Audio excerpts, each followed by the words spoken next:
एक समय की बात है। यह गांव में एक मूर्तिकार रहता था।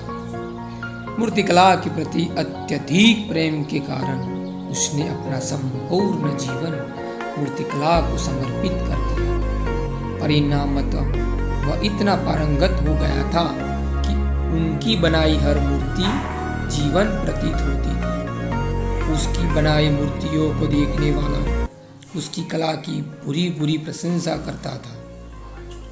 उसकी कला के चर्चे उसके गांव में ही नहीं बल्कि दूर दूर के नगर और गांव में होने लगे थे। ऐसी स्थिति में जैसा सामान्य होता है वैसे ही मूर्तिकार के साथ भी हुआ। उसके भीतर अहंकार की भावना जागृत हो गई। वह स्वयं को सर्वश्रेष्ठ मूर्तिकार मानने लगा।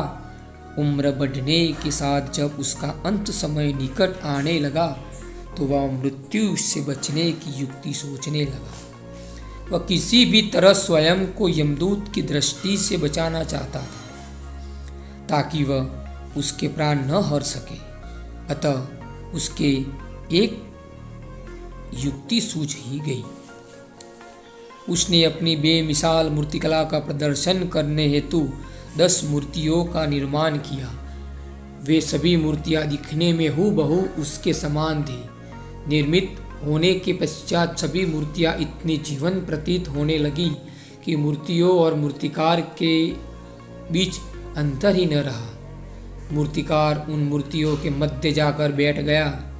युक्तोनुसार यमदूत का उसे इस मूर्तियों के मध्य पहचान पाना असंभव था।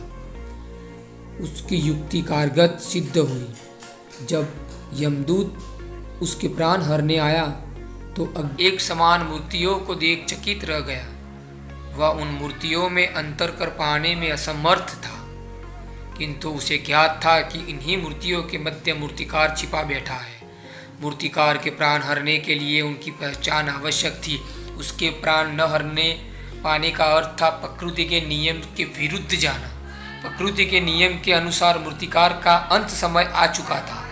मूर्तिकार की पहचान करने यमदूत हर मूर्ति को तोड़कर देख सकता था, किंतु वह कला का अपमान नहीं करना चाहता था। इसीलिए इस समस्या का उसने एक अलग ही तोड़ निकाला। उसे मूर्तिकार के अहंकार का बोध था, अतः उससे अहंकार पर चोट करते हुए वह बोला, वास्तव में सब मूर्तियां कलात्मकता और सौंदर्य का अद्भुत संगम है, किंतु मूर्तिकार एक त्रुटि कर बैठा।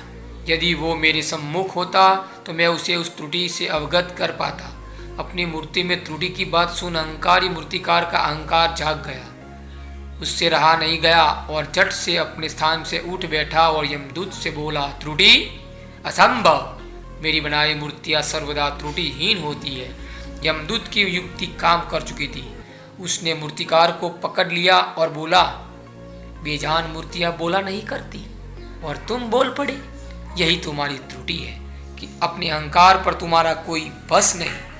यमदूत मूर्तिकार के प्राण हर कर यमलोक वापस चला गया। सीख, अहंकार विनाश का कारण है, इसीलिए अहंकार को कभी भी खुद पर हावी न होने दो।